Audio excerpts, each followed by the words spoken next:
Ireland has been in a position for the last 20 years where we've become under increasing pressure to become involved with NATO. And as I mentioned in my speech this morning, we've signed up to Partnership for Peace, which is a ridiculous title for an organisation like that. We've signed up to the battle groups, and it was interesting, the Irish Minister for Defence was very concerned about us signing up to the battle groups. He said we should change the name, in case people got the wrong idea. I think he was missing the point. Okay? Absolutely, absolutely. And those of you who will be familiar with Ireland will know that we don't just have one Conservative party, we have two. No, we do. We do. We have Fianna Fáil and Fine Gael. They're both originate from the Civil War. They're both right-wing Conservative parties. And for all of our life, I mean, if you think you've had it bad in Britain, think about this. We've never ever had any other government than a Conservative government since the foundation of the state. Which probably explains why it's been such a mess for most of that time, if you think about it. So, in terms of foreign policy, well, we've seen both of those Conservative parties cuddle up to NATO, sign us up to the Partnership for Peace, sign us up for battle groups, and now we find that Fine Gael, who are currently the leading party in government, are starting conversations around, well, you know, really, isn't it time that we went a little further? Look, the world's changing, look at the threats out there, isn't it time that perhaps we took it a stage further? And a number of people in Fine Gael are openly asking us now to consider joining NATO. So, just to be clear, Sinn Féin will never ever support a policy like that. As I said this morning, NATO is a Cold War relic, it needs to be binned. Simple as that.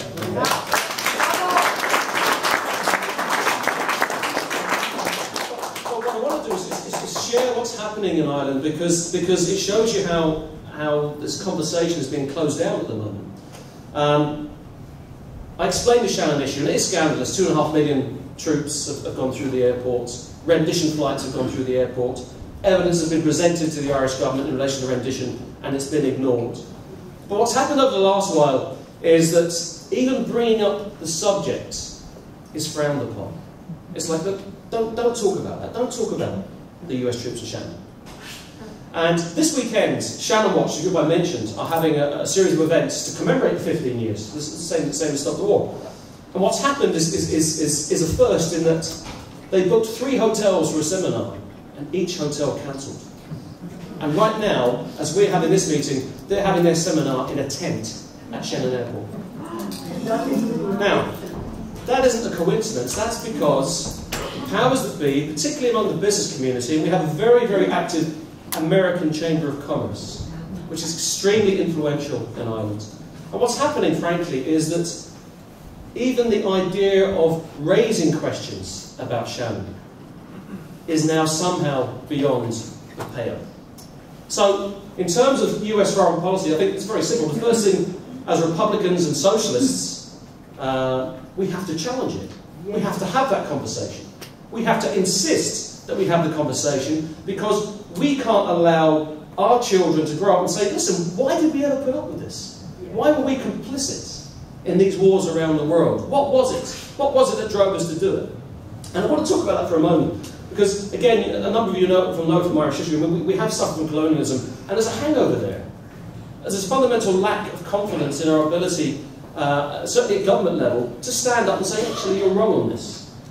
You're wrong on this. And as with the Stop the War movement over here, the Irish people are way ahead of their government on this. Opinion poll after opinion poll has shown that we support neutrality. And I'm going to talk about that in a moment, in terms of the type of neutrality we support.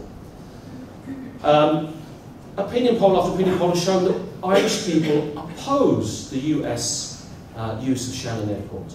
We don't want to be associated with it, but the problem is, this unbroken Conservative government, none of them have the courage to challenge this. When I speak to politicians in Dublin, none of them will tell me, you know, that US foreign policy is great. They'll admit to you in private that it's a disaster.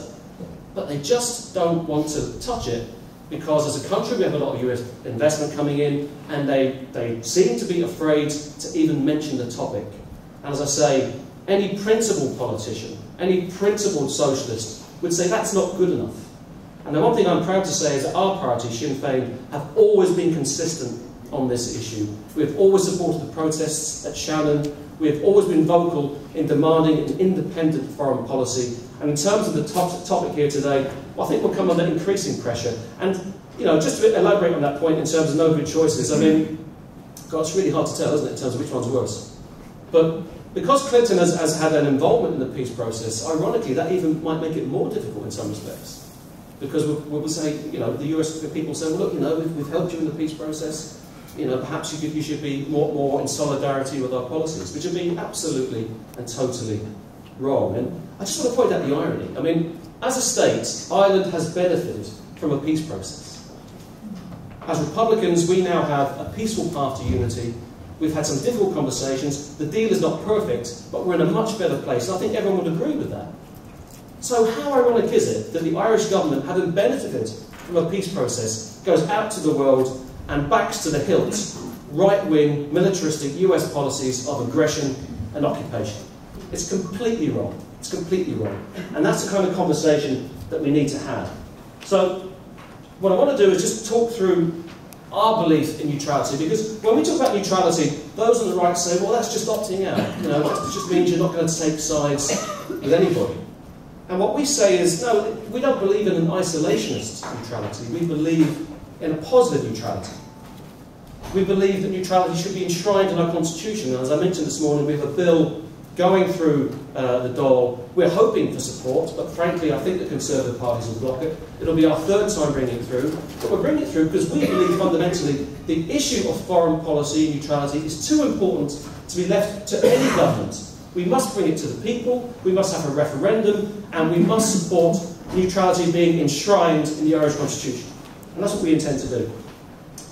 We believe in withdrawal from the EU military forces and NATO's Partnership for Peace.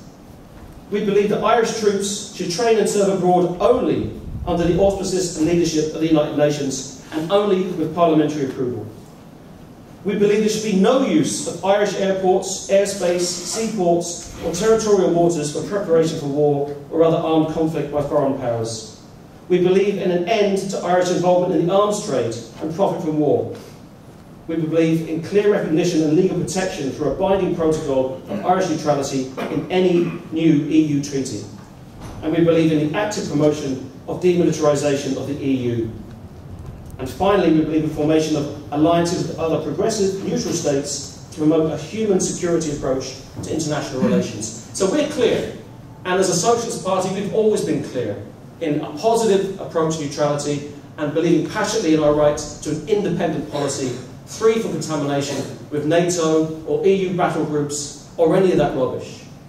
But as I say, my last point will be this: we need to have the real challenge at home right now is to push that conversation, because in the media, we're being closed down.